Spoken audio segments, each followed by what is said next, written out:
Welcome to press talk. मैं आपका host आलोक आज आपको लेके आ गया हूँ चपोरा के सिद्ध आश्रम में।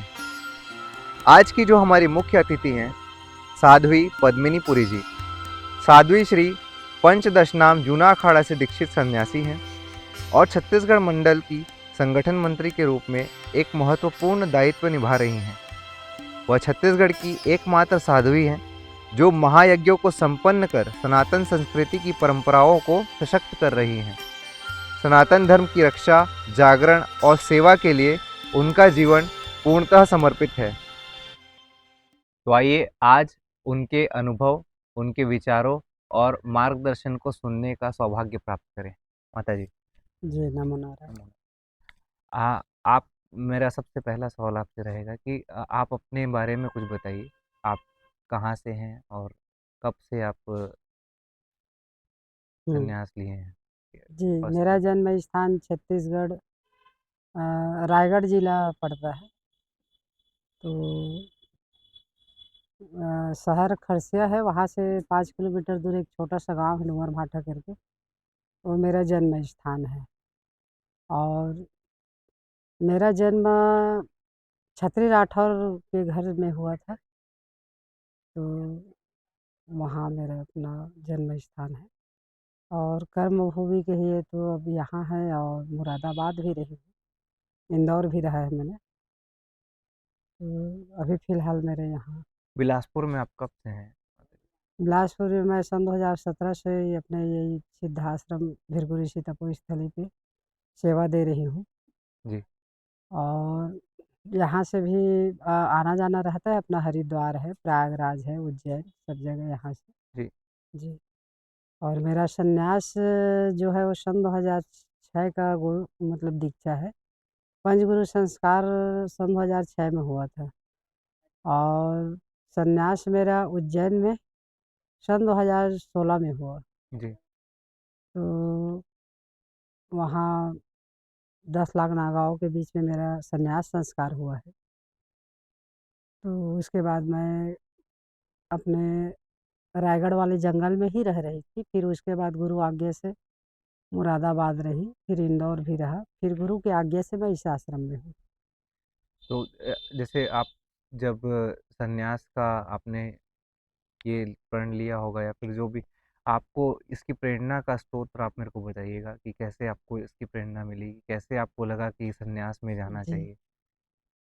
अब वो संन्यास में अब मेरी अपनी जो भाव रही भाव जो, तो मैंने कभी साधु संत से मिली नहीं थी और ना मैं कभी साधु संत मेरे घर आते हैं कि जाते हैं, ऐसा कुछ नहीं था। जी, जी। बचपन में मैं बहुत डरपोक थी, डरती बहुत थी। हर वो चीज़ से, अंधेरे से डर लगना, ये सब बहुत डर डर था मेरे अंदर। लेकिन मैंने किसी व्यक्ति को मरते हुए नहीं देखा था। मेरी जो नानी थी वो मेरे से मेरे माँ से भी ज़्यादा प्रेम करती थी। तो मेरे नानी जब बहुत आखिरी अवस्था हुआ मृत्युशैया में थी, तो मेरी माँ तो वहीं थी। तो और आया कोई, उस ज़माने में उतना मोबाइल का वो नहीं था। जी, जी। लेने आए सुबह 5 बजे, तो मैं भी चली गई उनके साथ में, बाइक में बैठ के। तो वहाँ जाने के बाद मैंने मेरी नानी को मरते हुए देखा। जी। तो मेरे आँखों के सामने उन्होंने दम तोड़ा, तो ये मेरे जीवन में गहरा असर किया। तो उस दिन से मेरा डर ख़त्म हो गया। मैं अकेले कभी सोती नहीं थी। मैं वहाँ से आने के बाद माँ तो मेरी वहीं रुक गई। जी। मेरे पिताजी का कर्म जन्मभूमि है, दूसरा गाँव है, ग्राम सपिया है, खरसिया के पास। तो वहाँ क्या है कि मैं आने के बाद तो पूरा परिवार इधर था, तो मैं अकेले ही रात कमरे में सोई। मेरा डर ख़त्म हो गया। मेरे अंदर एक भाव जगा कि मतलब एक प्रश्न उठने लगी बार-बार कि आज नानी चली गई और गई तो गई कहाँ? और लोग आते क्यों हैं और जाते क्यों हैं? आज नानी गई है, कल माता-पिता चले जाएँगे, सब चले जाएँगे, तो क्यों आते हैं यहाँ इस जगत में और क्यों चले जाते हैं, कहाँ चले जाते हैं? ये प्रश्न निरंतर उठने लगा और मुझे घर में और परिवार में या ये सांसारिक वस्तु में मन नहीं लगने लगा। मुझे हमेशा आश्रम में एकदम शांति वाले ऐसी जंगलों में ऐसे रहने का मेरा मतलब मन करने लगा था। उसी समय 2 उसी समय क्या है कि 2-4 महीना के बाद में हमको जाना पड़ा वहाँ, क्या बोलते हैं, नहीं 7-8 महीना बाद में मेरे पिताजी रिटायरमेंट हुए तो बोले कि मेरे माँ को कि मैं आपको चारों धाम की यात्रा कराऊंगा। मैं जब तक जॉब कर रहा था तो मेरा टाइम नहीं दे पा रहा था तुमको, जी जी। तो उन्होंने बद्रीनाथ का टिकट कराए। तो मेरी माँ बोली कि सबसे छोटी लड़की है, इनको भी ले चलते हैं। तो हम बद्रीनाथ के लिए निकल गए और वहाँ चारों धाम की जो यात्रा होती है, गंगोत्री, यमुनोत्री, केदारनाथ और त्रियोगी नारायण, सब यात्रा करके जब हम लोग बद्रीनाथ में पहुँचे तो हमारे आंखों के सामने में 52 सीटर बस खाई में गिर गई। तो उस समय एक भी व्यक्ति जिंदा नहीं रहा वहाँ। एक 17 साल की लड़की थी, उड़ीसा का बस था, और वो भी मतलब कोमा में थी। उसको एम्स जहाज से दिल्ली लाया गया, पता नहीं वो उसका क्या हुआ। तो सब डर गए। हम लोग भी 16 सीटर गाड़ी में थे, तो हमारे ग्रुप में जो थे सब रिटायरमेंट थे, तो सब डर गए। तो मेरे अंदर उस समय भी डर नहीं हुआ। तो क्या होता है, मुझे ऐसा लगने लगा कि मैंने पूरा ज़िंदगी जी लिया है, अब भगवान के चरणों में मेरा मृत्यु भी हो तो बहुत अच्छी बात है। तो मुझे ऐसा महसूस होने लगा था। तो मैंने मेरे गांव के पुरोहित से भी मैंने पूछा कि मेरा अंदर ऐसे ऐसे भाव उठ रहे हैं, तो मुझे क्या करना चाहिए। और मेरा पूरा भरा पूरा परिवार था, 4 भाई बहन होते थे और सबसे छोटी मैं थी। जी तो मेरे पुरोहित भी मुझे मतलब संतुष्ट जवाब नहीं दे पाए। मैं उसमें संतुष्ट नहीं थी उनकी जो बताने पे। फिर मेरे भाई का बच्चा नहीं था तो संत महात्माओं को मेरे पिताजी लेके आए, कुछ आशीर्वाद मिले तो बच्चा हो जाए करके। तो उस समय मेरा उन लोगों से मैंने चर्चा किया कि ऐसी ऐसी बात है। तो वो लोग मुझे बोले कि आप दीक्षा ले लो, आश्रम में रहना। तो मुझे दीक्षा देके उन लोगों ने भगवा संस्कार कर दिया, भगवा। उस समय आपकी आयु क्या रही होगी? उस समय मेरा 19 साल था। 19 साल की आयु में। जी। तो मैंने भगवा धारण किया, उन्होंने मुझे मंत्र दिया, बोले कि 12 साल तक धूना जलाओ, उम्र अभी कम है, कुंभ के मेला ज़रूर जाना और कुंभ में तुम संस्कार करा लेना, तुम्हारे लगभग 50 साल उम्र हो जाए तब। तो मेरे लिए एक घड़ी, एक क्षण मतलब पहाड़ के जैसे बीतने लगे। गुरु तो चले गए मुझे दीक्षा दे के, तो जी मैं जी। कब घर छोड़ूँ? घर छोड़ने का मैंने तैयारी किया 12 साल तक। अब 12 मतलब एक बार महाकुंभ लगा प्रयाग में, उस समय तो वहाँ भी गई और मैं चाह रही थी कि मेरा दीक्षा संस्कार हो। लेकिन मेरा 3 बार महाकालेश्वर भगवान उज्जैन के, वो मेरे 3 बार स्वप्न में आए और उसका भी मैं मतलब नहीं समझ पाई। 3 बार सपनों में आने के बाद भी नहीं समझा, तो मैंने संस्कार कराने के लिए मैं प्रयागराज गई, लेकिन मेरा संस्कार नहीं हुआ वहाँ। फिर मैं नासिक गई संस्कार कराने के लिए, लेकिन वहाँ पता चला कि संन्यास संस्कार वहाँ नहीं होते हमारे श्री पंचदशनाम जूना अखाड़ा के जी जो जी। सन्यासी का। फिर वहाँ से मैं आई तो मैं उज्जैन कुंभ में गई। तो सन्यासी जो है, हम आदि गुरु शंकराचार्य के अनुयायी हैं। अच्छा। तो संन्यास लेने से पहले माँ की आज्ञा ज़रूरी होती है। तो मेरे माता-पिता को मैं साथ में लेके गई थी और वो लोग बहुत ज़्यादा मतलब दुखी थे, बहुत ही ज़्यादा। तो वहाँ उज्जैन में जाने के बाद वो बहुत रो रहे थे। तो मैंने उनको एक वचन दिया कि आपके ज़िंदा रहते तक मैं छत्तीसगढ़ नहीं छोड़ूँगी। अभी आप स्वस्थ हैं, बढ़िया हैं, तो अभी भले ही मैं जाऊँ तो 1-2 महीना, 4 महीना आ जाऊँगी। जी जी। तो ठीक है बोले। तो गुरुजी से ने भी बात हुई तो बोले कि ठीक है, आप घर छोड़ना पड़ेगा आपको संन्यास संस्कार के बाद। तो मैंने फिर घर छोड़ दिया, मेरा संस्कार हुआ तो। तो पहले भी मैंने हवन करती थी रोज़ प्रतिदिन, सुबह शाम, और यहाँ भी करती थी मैं। लेकिन यहाँ मेरा कुछ दिन से हवन बंद हुआ क्योंकि राज्य मार्ग है, जी जी। अब कुछ ऐसी कारणवश। लेकिन फिर से मैं वो प्रतिदिन सुबह शाम के हवन चालू करने वाली हूँ। लेकिन मैं अभी भी पूर्णिमा और अमावस्या को हवन करती हूँ। रेगुलर हवन करते हाँ, हैं। रेगुलर। आपकी दिनचर्या के बारे में कुछ बताइएगा कि मॉर्निंग रूटीन कैसी रहती है? दिनचर्या मेरा ऐसा है कि मैं कभी 5 बजे, 4 बजे, साढ़े 4, 4 या 5 बजे स्नान करके मैं अपना पाठ वगैरह जो भी है मेरे गुरु की कृपा से जो मेरे को मिला है, जी, जी। वो मैं जाप पाठ करती हूँ। मन होता है तो हवन भी करती हूँ और नहीं तो पूर्णिमा अमावस्या के करती हूँ और मैं उसको रेगुलर अभी करने की तैयारी में हूँ, प्रतिदिन हवन।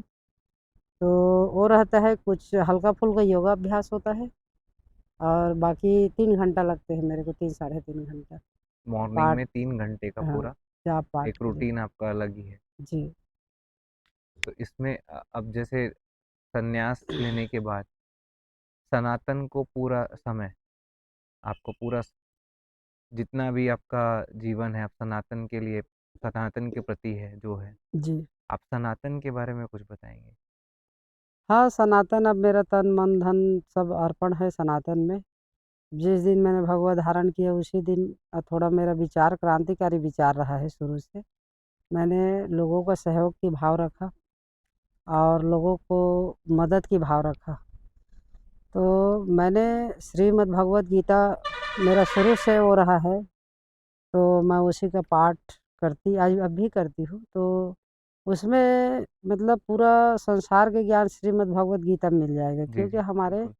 सनातन धर्म के जो हिंदू हैं, उनके लिए सर्वश्रेष्ठ ग्रंथ गीता है। तो गीता में जो सार तत्व दिया हुआ है, तो हमको पूरा दुनिया के 18 पुराण, चाह शास्त्र और 16 उपनिषद पढ़ने की ज़रूरत नहीं है, हमको गीता पढ़ लेना चाहिए। तो जो सनातन धर्म है, वो आदि और अनादि है, पहले भी था, आवाज़ भी है और रहेगा भी। उसको कोई नहीं मिटा सकता। लोग कहते हैं कि हम सनातन का वो धर्म मिट जाएगा, ये ऐसा नहीं होगा, कभी नहीं मिटेगा। तो सनातन धर्म एक प्रकार के जीवन जीने का पद्धति है। हमारे जो ऋषि मुनियों थे, उन लोगों ने जो नियम, जो संयम, जो सनातन जो धर्म जिसको हम कहते हैं, वो उन्होंने एक-एक ठो बताया है धर्मशास्त्र में। जी, जी। तो सनातन धर्म वही है कि अपने बारे में आप सोचते हो, औरों के बारे में सोचो। किसी के प्रति कोई प्रकार के दुर्भावना नहीं होना चाहिए और अच्छी भावना होना चाहिए और एक दूसरे की मदद करो, वही सनातन धर्म है। अपने एक पिता पिता को अपने पुत्र के प्रति पुत्र धर्म होता है और मातृ धर्म, पिता धर्म और राष्ट्र धर्म होता है। इसी को ही धर्म कहा जाता है। जी, जी। तो आप अपने कर्तव्य का निर्वहन करें। आज की जो युवा पीढ़ी है वो कर्तव्य के निर्वहन नहीं करते। तो कर्तव्य परायण नहीं है मतलब वो धर्मात्मा नहीं है। आज की जो युवा पीढ़ी है, उनको आप क्या संदेश देना चाहेंगी? सनातन से कैसे जुड़ें? क्या करें कि सनातन से उनका बॉन्डिंग थोड़ा स्ट्रॉन्ग हो? और कैसे युवा पीढ़ी को आगे आना चाहिए इस चीज़ में, ताकि सनातन धर्म हमेशा आगे बचा रहे? सनातन अब युवा पीढ़ी का भी जो है, उनको जैसे यज्ञ है, यज्ञ में हमेशा जुड़ना चाहिए। यज्ञ में हमेशा जुड़ना चाहिए और अप देव देव यज्ञ कहते हैं। अपने से बड़े को देवता कहा जाता है। बड़ा भाई हो, बड़ा मित्र हो, मित्र होते हैं लेकिन वो उम्र में बड़ा है। और भी अड़ोसी-पड़ोसी सब बड़ा, बड़ा के साथ सम्मान करें। बड़ों का सम्मान आज की युवा पीढ़ी पूरी तरह से भूल गया है। पहले तो लोग पड़ोसी भी गाली दे के चला, अरे गलती कर रहे हैं तो उसको डाँट देता था, गाली दे देता, सहन कर लेते थे। जी, बिल्कुल। आज माँ-बाप के भी सहन नहीं कर रहे हैं। और सनातन की जो हमारी जो धर्म पद्धति है उसको छाड़ के वो लोग दूसरे मार्ग में जा रहे हैं, जो पश्चिमी सभ्यता में, तो उनमें आज की युवा पीढ़ी का बहुत ज़्यादा नुकसान है। तो उनको मतलब धर्म में जुड़ के रहना है तो यज्ञ अनुष्ठान और धार्मिक कार्य में लगे रहना चाहिए। और भागवत कथा हो रही है या आपकी गणेश पूजा है कि दुर्गा पूजा है, तो उसको इतना शुद्ध और पवित्र बना के रखें कि ऐसा नहीं कि आप डीजे ले आए और गलत-सलत गाना लगा के डांस कर रहे हैं। आपने 9 दिन तक नवरात्रि में आपने फल खाया और 10वीं के दिन आप बकरा काट के, मुर्गा काट के खा रहे हैं, तो ये गलत है। तो धर्म की रक्षा अगर हमारा युवा पीढ़ी करेंगे तो धर्म उनकी रक्षा करेगी। तो उनको ऐसा क्या मार्गदर्शन आप देना चाहेंगे कि जिससे वो सनातन के प्रति थोड़ा-सा और सजग रहें? उनको वही मार्गदर्शन देना चाहेंगे कि वो बड़ों का सम्मान को पहले सीखें। सीनियर सिटीज़न है जो बुज़ुर्ग व्यक्ति हैं, चाहे वो कोई भी जाति वर्ग का हो, रेलवे स्टेशन, ट्रेन कहीं जगह भी मिल जाते हैं, उनका वो सम्मान करें। सबसे पहली चीज़ है सम्मान का सम्मान। हाँ, सम्मान सम्मान का मतलब ये नहीं कि उसको फूल के हार पहना दिए, शाल पहना दी, ऐसा नहीं है। आप बस में बैठे हैं, कोई बुज़ुर्ग खड़ा है तो उसको बैठाना चाहिए, इसको कहते हैं सम्मान। अगर कोई बुज़ुर्ग जा रहा है, सामान है उसके पास, उसको उठा के उनके गंतव्य की ओर ले जा रहे हैं, मदद के भाव, मतलब सेवा भाव से या सेवा फिर सेवा भाव से, अपन ऐसा बोल सकते हैं आदर भाव से अपन आदर भाव से, उनको देखें। उनसे प्रेम से बात करें या उनसे बदतमीजी से या उससे हँसी उड़ाने का ऐसा कुछ नहीं करना चाहिए। और अपने माता-पिता की सेवा सबसे बड़ी है, क्योंकि माता-पिता और गुरु को कभी मनुष्य नहीं समझना चाहिए, उसको भगवान समझना चाहिए। क्योंकि माता-पिता और गुरु की त्रुटि को कभी नहीं देखा जाता कि मेरे माँ-बाप ऐसे कर रहे हैं, कि ऐसा बिस्तर में ही ऐसे कर देते हैं, ऐसे दिन में चल रहे हैं, ऐसा मतलब भाव नहीं रखना चाहिए। उसकी छोटी-मोटी, जैसे राजा है, राजा प्रजा की त्रुटि को देखेगा ना, तो प्रजा की सेवा नहीं कर पाएगा, क्योंकि राजा के लिए प्रजा पुत्र की वत होता है। तो जैसे अभी अपने रमन सिंह ने चावल दिया उस समय, पहले तो नहीं मिलती थी वैसे, जी। तो उसको लोग बेच के शराब आदि पी जा रहे हैं, फिर भी आज भी दे रहे हैं, तो हर लोग तो नहीं पी रहे हैं। तो ये गलत चीज़ है कि जो खाने के लिए आपके बच्चों को दे रहे हैं, उसको आप शराब पी रहे हैं, तो वो त्रुटि है प्रजा की, फिर भी राजा उनको दे रहा है। तो उसी प्रकार माता-पिता की त्रुटि और बुजुर्ग की त्रुटि को नहीं देखते हुए उनकी सेवा करना चाहिए और उनकी सम्मान करना चाहिए। ये युवा पीढ़ी को बताना चाहती हूँ कि यज्ञ अनुष्ठान में जुड़े, अपना समय दें, और यही धर्म है। और एक स्त्री का, नारी का सम्मान करें। एक व्यक्ति के जीवन में एक गुरु के होने का कितना असर पड़ता है? गुरु गुरु क्या है कि बहुत बड़ी चीज़ होती है। गुरु एक ऐसा चीज़ है, गुरु तो कई प्रकार के होते हैं। एक आपको कार चलाना सिखाया वो भी गुरु है, जो आपको आके अनार लिखना सिखाया वो भी गुरु है ना? आपको कई फ़ील्ड में गुरु मिल जाएँगे, गुरु तो मिलते हैं। तो गुरु का सम्मान करना और गुरु के प्रति आस्था रखना, ये बड़ी बात है, और उसके जीवन में बहुत बड़ी प्रभाव पड़ेगी। जैसे वो एक गुरु ने उसको गाड़ी चलाना सिखाया, तो वो जीवन भर गाड़ी चला सकता है। तो बिल्कुल। वो कितना बड़ा उनके ऊपर एहसान किया। उसी प्रकार गुरु आपको परमात्मा से भी मिला सकता है, और गुरु के अगर वचन का पालन यदि कोई शिष्य करता है, तो उसके जीवन में यह लोक और परलोक दोनों में कल्याण होगा। जैसे अभी जो आज की युवा पीढ़ी है, हुँ, नाम जप वगैरह नहीं करती। अभी तो खैर बहुत इस चीज़ का हुँ। प्रचलन हो गया है नाम जप वगैरह का। इसका क्या असर पड़ता है? नाम जप करने से भी क्या सनातन के प्रति वो भावना उनके मन में व्यक्त हो सकती है? नाम जप का बहुत बड़ी मतलब वो होती है, नाम जप है या माला जप है। जो भी हमारे सनातन है, सनातन में नाम जप है, माला जप है, दिया जलाना, माथे पे चंदन लगाना, पूजा विधि जो भी है। बहुत सारे चीज़ें हैं, वो सब हमारे अध्यात्म की जो जुड़ा हुआ चीज़ विज्ञान से विज्ञान से हमको डायरेक्ट जोड़ती है। जो अभी कहते हैं कि हाँ, मतलब नाम जाप का आप बताएँ।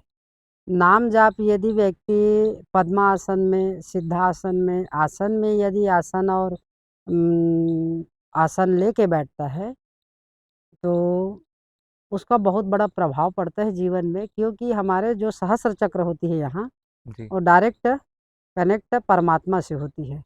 इसका जाँच अब विश्व के सबसे बड़ा अनुसंधान केंद्र है नासा।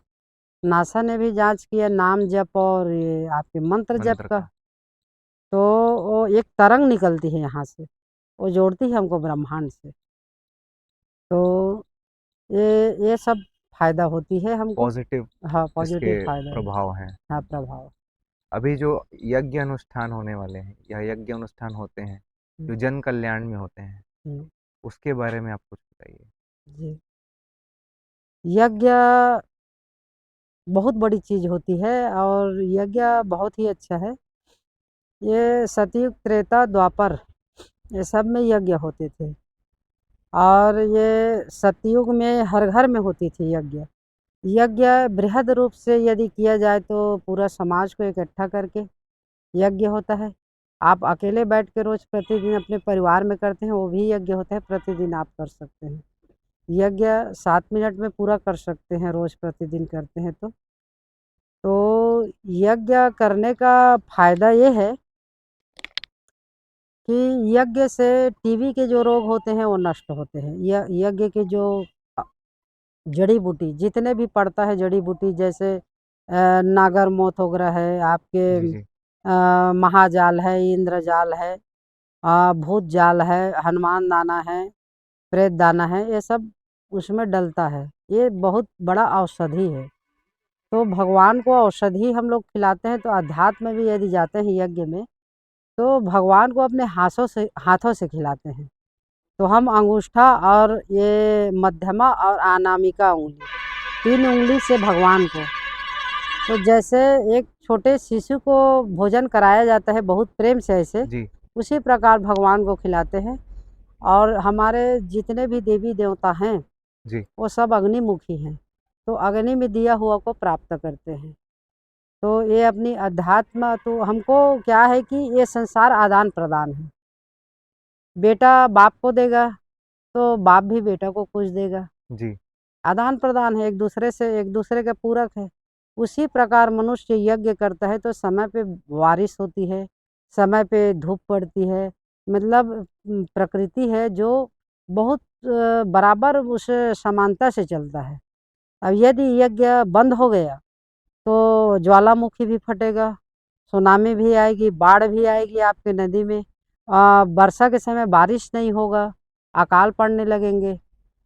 तो ये अध्यात्म हमारा कहता है, विज्ञान कहती है इसी का। मैं वैज्ञानिक पूरा रिसर्च हुआ है, मैं ऐसा नहीं बोल रही हूँ, पूरा वैज्ञानिक लोग रिसर्च किए हैं इसके विषय में।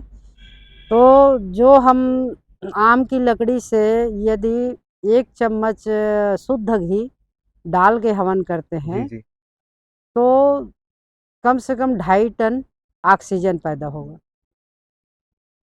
तो हमारा पूरा परिवार सुखी रहेगा, ऑक्सीजन पर्याप्त मात्रा में मिलेगी। और यदि हम पूरा जड़ी बूटी सहित बहुत सारे वस्तु लेके जी, हम हवन करते हैं, आग में जला देते हैं, तो वो धुआं जो है तो हमारी वातावरण को शुद्ध करती है। जो रोगाणु हैं जो हवा में रहती हैं, जो रोगाणु प्रदूषण जिसको हम कहते हैं, उसको वो नष्ट करती हैं रोगाणु को। तो जैसे टीबी का बीमारी जिस छूत का बीमारी होता है, कुष्ठ वगैरह आदि, वो बीमारी होने की संभावना नहीं होती जिस जगह में यज्ञ होता है या वो यज्ञ में बैठने वाले जजमान को जी। वो लाभ मिलती है। और अध्यात्म में वो है कि श्री राम को राजा दशरथ ने चारों पुत्र को यज्ञ के माध्यम से प्राप्त किए और राजा द्रुपद ने द्रौपदी को भी यज्ञ के माध्यम से प्राप्त जी, किए। जी, जी। तो यज्ञ मतलब बहुत बड़ी चीज होती है कि अभीष्ट फल के दाता होते हैं। आपको धन धान्य यश और आयु ये सब प्रदान यज्ञ नारायण भगवान की कृपा से होती है। साक्षात यज्ञ विष्णु का ही अवतार है। तो हम सबको यज्ञ करना चाहिए और यज्ञ जो नहीं कर सकता जो कर रहे हैं उसके सहयोग करना चाहिए, क्योंकि हम संत महात्मा यज्ञ करते हैं तो जगत कल्याण के लिए करते हैं। माताजी, जो ये यज्ञ होते हैं, ये कितने प्रकार के होते हैं? यज्ञ तो ऐसे 3 प्रकार के होते हैं, एक सात्विक, एक राजस यज्ञ और एक तामस यज्ञ कहा जाए उसको। जी, तो जो सात्विक यज्ञ है वो जगत कल्याण के लिए होता है। तो उसके लिए विधिवत सब जगत के लोगों को जोड़ के जजमान जो सब हैं जी, जी। उसके लिए यज्ञ करते हैं। और घर पे भी आप कर सकते हैं जगत कल्याण के लिए। और एक राष्ट्रीय जो यज्ञ है वो मनोकामना पूर्ण करने के लिए भी होता है। जी, जी, जी। और एक तामस यज्ञ है तो दूसरे के हानि पहुंचाने के लिए भी तांत्रिक लोग उसका ज़्यादा उपयोग करते हैं। जी, जी, जी। हम्म, जो जैसे घर पे जो यज्ञ करते हैं, उसकी क्या विधि होगी? या उसके लिए कोई अलग मंत्र होते हैं? जैसे नहीं। महायज्ञ होते होंगे तो जी। उसमें कुछ वेदों के मंत्र होते होंगे जी। और घर में जो यज्ञ होते होंगे तो उनमें कुछ अलग मंत्रों का उच्चारण होता है कि उनमें भी वेदों का ही उच्चारण रहता है, वेदों के मंत्र ही लेते हैं? जैसे जगत कल्याण के लिए वेद की मंत्र को का उपयोग होता है, क्योंकि जगत के कल्याण के लिए है। और अपने घर पे करते हैं तो आप वेद के मंत्र यदि आता है तो आप कर सकते हैं, नहीं तो गुरु मंत्र से जो आपकी इष्ट है उनका भी गुरु मंत्र करने के बाद उनका कर सकते हैं। जी, जी। हाँ, वो हो सकती है। इससे जो यज्ञ होते हैं जी। ये जन कल्याण में हम्म, कैसे योगदान देते हैं? या फिर जैसे आपने बताया कि वातावरण की शुद्धि हो गई, रोग नष्ट होते हैं और भी जैसे आपने बताया कि जैसे समय पे बारिश होना, हम्म, उन सब के लिए महत्वपूर्ण है ये यज्ञ। जी। और ऐसी क्या चीज़ें हैं जिसके कारण अपने को लग ऐसा है कि यज्ञ करना चाहिए? हमको इसलिए यज्ञ करना चाहिए क्योंकि आदान प्रदान है संसार में। अगर देवताओं को आप भोजन दोगे तो वो हमारे ऊपर कृपा कृपा करेंगे। करेंगे। और मेरा निजी ये मामला है कि जैसे हम अभी बैठे हैं, हमारे आसपास कई ऐसी शक्तियाँ विचरण करती है। वो ऐसी ऊर्जा है, नकारात्मक भी होती हैं और सकारात्मक भी। बिल्कुल, बिल्कुल। तो हमको यज्ञ करने से सकारात्मक जो ऊर्जा, जो शक्ति होती है, वो हमारा सहयोग करती है जीवन जीने में, अच्छा काम करने में। और जो नकारात्मक जो ऊर्जाएँ हैं, वो यज्ञ करने और उसके जजमान बनने से नकारात्मक जो भूत-प्रेत, जो आदि-आदि जो यक्ष हैं, वो लोगों को परेशान करते हैं, वो सब दूरी बना लेते हैं। तो व्यक्ति को पवित्र रहना चाहिए, यज्ञ करना चाहिए। और खुद स्वयं नहीं कर सकते तो यज्ञ हो रहा है, वहाँ जाके ज़रूर उनको वहाँ जजमान बनना चाहिए। अभी जैसे एक ये महायज्ञ का आयोजन यहाँ भी हो रहा है, जी। उसके बारे में कुछ बताइए? ये हमारे सिद्ध बाबा कहते हैं, ये भृगु ऋषि तपोस्थली है, भृगु ऋषि ने यहाँ तपस्या किया। अच्छा। तो सतयुग के थे भृगु ऋषि, तो अब उसके बाद अब चारों युग की ये स्थान है ये। हुँ, हुँ। तो यहाँ ना जाने कितने संतों ने तपस्या किया। बिल्कुल, बिल्कुल। और यहाँ पर बेल ही बेल का वृक्ष है, विशेष बात। बिल्कुल। तो बेल के वृक्ष के नीचे भी यदि किसी को भोजन कराएँ या कोई साधु ब्राह्मण को तो महापुण्य माना गया है, कार्य सिद्ध हो जाते हैं। और हमारे इस जगह में ये 40वाँ यज्ञ है, ये अच्छा। 40 हो जाएगा इस साल के यज्ञ में। तो यहाँ एक चरणदास बाबा करके थे, उन्होंने यहाँ के यज्ञ को शुरू कराया और मैं उस यज्ञ को आगे बढ़ाने का कार्य मेरा रहा। ये मेरा अपना 7वाँ यज्ञ होगा। 7वाँ। ना 7वाँ। तो मैं गाँव के लोगों को, आस-पास अपने गाँव के, शहर के सबको साथ लेके मैं यहाँ यज्ञ कराती हूँ और सबका सहयोग रहता है। तो कोई हवन सामग्री, तो कोई दाल, आटा, चावल। तो हम लोग यज्ञ कराते हैं तो देवताओं को तृप्त करते हैं यज्ञ के माध्यम से। और यक्ष, गंधर्व, भूत, प्रेत आदि सबका भाग निकलता है उसमें। तीनों देवताओं का, ब्रह्मा, विष्णु, महेश जी। और यक्ष, गंधर्व, राक्षस सबको ही उसका भाग दिया जाता है, ताकि वो अपने जगह पे शांत रहे, कोई प्रकार के उत्पात ना करें, ना करे, मनुष्य के जीवन में नुकसान ना करें। वो नुकसान ना करे, उनके कार्य में अवरुद्ध पैदा ना करे। ये हमारे यहाँ होता है तो उनको भोजन कराते हैं और ब्राह्मण को भोजन कराते हैं। सन्यासी और साधु संत हर संप्रदाय के आते हैं मेरे यहाँ। हर साधुओं का सम्मान करते हैं, भोजन कराते हैं और यहाँ रुकते भी हैं 7-7 दिन तक। अभी एक साधु आ ही गए हैं अभी से। तो ऐसे वो है। और फिर आम जनों को भोजन कराना, मतलब कुल मिला के आप देवता को भोजन कराना, यक्ष, गंधर्व, राक्षस सबको भोजन कराना, भूत, प्रेत आदि सबको संतुष्ट करना, बशर्ते संत, महात्मा, ब्राह्मण और भी आम जन है उसको संतुष्ट करना। यही यज्ञ का सार चीज़ है। तो यज्ञ ये कब से है अपने जो यहाँ होने वाला है यज्ञ, ये कितने तारीख से कितने तारीख तक रहेगा? ये 9 तारीख से 15 तारीख तक है। जी। तो 9 तारीख को ही अग्नि मंथन हो जाएगा, कलश यात्रा होगी, आहुति यज्ञ का शुरू हो जाएँगे और शिव पुराण कथा भी होगी और रुद्र महायज्ञ भी होगा ये 7 दिन का यज्ञ 7 है। दिन का। तो सुबह 8 बजे से 1 बजे तक हवन होगी यज्ञ का, जी, और 3 बजे से 6 बजे तक शिव शिव पुराण। पुराण कथा होगी। तो इसमें कोई भी भक्त आके लाभ ले सकते हैं, कथा सुनने, यज्ञ का परिक्रमा और दर्शन। जजमान भी बनना चाहें तो जजमान भी 1 दिन का बन के अपने जीवन को धन्य कर सकते हैं।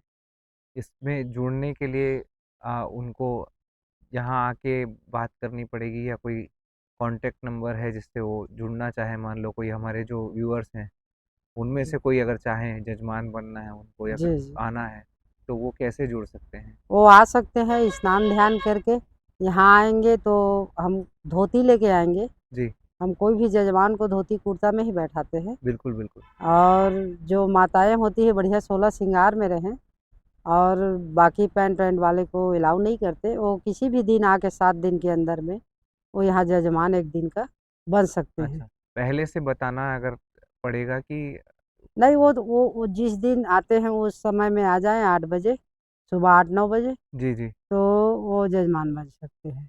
पहले से भी नहीं वो रहेगा तो भी। अच्छा, हाँ, तो उनकी जो घरेलू बाधाएँ हैं, कई प्रकार की मानसिक पीड़ा, कई प्रकार के रोग दोष है, वो सब दूर हो जाएँगे जजमान बनने से।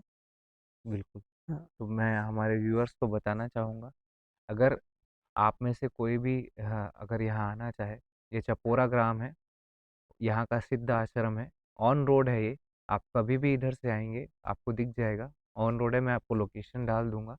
अगर आप आना चाहते हैं तो 7 तारीख से यज्ञ का आरंभ है।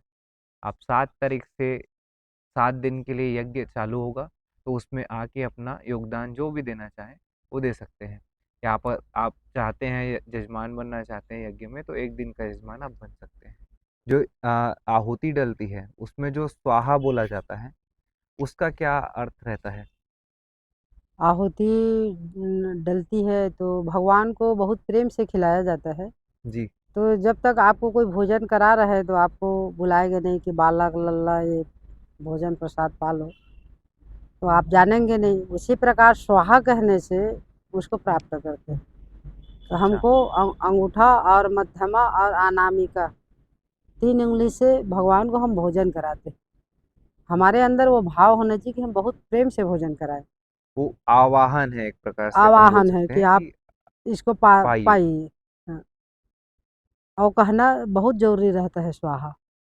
उसके बिना वो हाँ, नहीं आहुति प्राप्त नहीं करेंगे। प्राप्त करेंगे। जब जी, तक स्वाहा नहीं बोला जाएगा, तब तक जी, वो जी। हाँ, आहुति उनको नहीं मिलेगी। नहीं मिलेगी। आप हमारे व्यूअर्स को कुछ बताना चाहेंगे अगर जाते-जाते अगर आप कोई संदेश देना चाहते हैं या कोई ऐसा कुछ मंत्र या फिर कुछ भी आप बताना चाहते हैं, वो आप बताइए। हमारे व्यूअर्स सुनना चाहेंगे। जी, जी। मैं इतना ही बताना चाहती हूँ कि आज लोग भटक रहे हैं तंत्र मंत्र यंत्र इधर-उधर के चक्कर में। कई प्रकार के भूत प्रेत बाधाएँ हैं, कई प्रकार की चीज़ें हैं।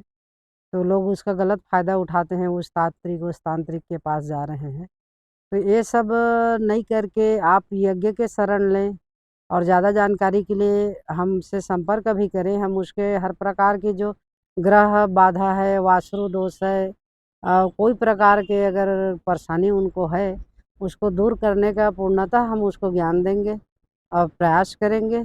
और इस यज्ञ में आएँ, सारी जनता, ये जगत कल्याण के लिए हो रहा है। विशेष उस व्यक्ति का कल्याण होगा जो इसमें जजमान बन के जितने भी देवी देवताओं को अपने हाथों से आहुति करके भोजन कराते हैं, उनका विशेष कल्याण है। और बाकी हम तो संत महात्मा हैं, मैं तो सन्यासी हूँ, मेरे पास कुछ भी नहीं है। मैं सबसे धन इकट्ठा करके मैं यज्ञ कराती हूँ। और गीता में भगवान कृष्ण ने कहा है, यज्ञ दान तपः न त्याजते।